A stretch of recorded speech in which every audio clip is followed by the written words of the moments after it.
Okay, Assalamualaikum dan salam sejahtera. So, hari ni kita just nak review lagi pagi ni pukul 7.16. Right? Selamat Raya kepada rakan-rakan Aidiladha. So, hari ni dalam market yang telah saya buat ni, hampir 100 rakan mula sign up dan rakan-rakan mungkin sedikit confused, sedikit pening Linku ni apa. Right? Linku ni sebuah platform yang mana dia juga ada banyak brand-brand yang telah berada dalam MCN dia, right? Dan kalau kita tengok betul-betul, anda boleh buat comparison. Anda ada platform yang sedia ada dan dalam platform Linku ni lah. Right? So bila anda pergi dekat brand, right, Linku ni semakin hari semakin banyak JV brand yang berada. Dia bukan keluar, makin bertambah. Masa saya masuk tu ada sikit, lepas tu tambah lagi. So ni adalah antara brand-brand yang ada, yang mempercayai Linku dengan kerjasama dengan dia punya developer, dengan kerjasama dengan syarikat yang ada di Malaysia, ada CEO, ada company, right? So ini brand-brand yang ada lah. So antara brand-brand yang ada, anda tengok Dettol, Breeze, right? So ni lah dia, Safi, Wardah. Dan yang paling penting lepas tu saya nak minta banyak lagi local brand kerjasama. Ini adalah Simplicity, ini adalah Lilofa, right? Kerjasama. Saya cuba buka Simplicity dulu.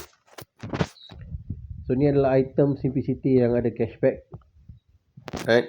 Lepas tu ini adalah Lilofa yang ada cashback. So akan ada yang lain lagi lah. So lagi kita ada brand-brand yang anda rasa memang ada kat Malaysia. Bata, Casio, right? Ni Nestle. Lepas itu ni adalah FNN, right? So lagi ni adalah Maggi, right? Lepas tu ini adalah Indomie. Ini adalah 888 ni biskut selalu right? So dia ada Dettol, dia ada Breeze, dia ada Colgate,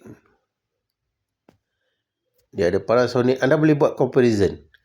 Kenapa makin banyak berada kat sini, right? Baru anda tahu kenapa aku kena daftar, right? Dyson ni semua yang saya buat lah. So cashback dia tinggi juga ni right? Brand ni dah lagi 38, 34. So ni adalah brand dia, estimate earning dia dalam 40 lebih. Ni item ni lah. Item ni sebenarnya sedang item viral ni, right? So ni adalah antara item-item, dan kalau kita perasan betul-betul, dia mula letak dekat depan. Besar-besar dia bagi tahu. Yang ni kecil, lepas tu dia alih letak ke depan besar. So trip juga ada. Kami soon ada lagi beberapa JV, right? So ni yang dia ada, dan ni adalah higher cashback. So ni review dia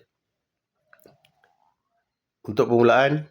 Soon, yang paling penting, kita sedang membina, right, satu lagi platform yang boleh menjana pendapatan dan ada local company. Saya akan invite first meeting nanti kita akan ada dekat HQ. Sekian dulu. Terima kasih.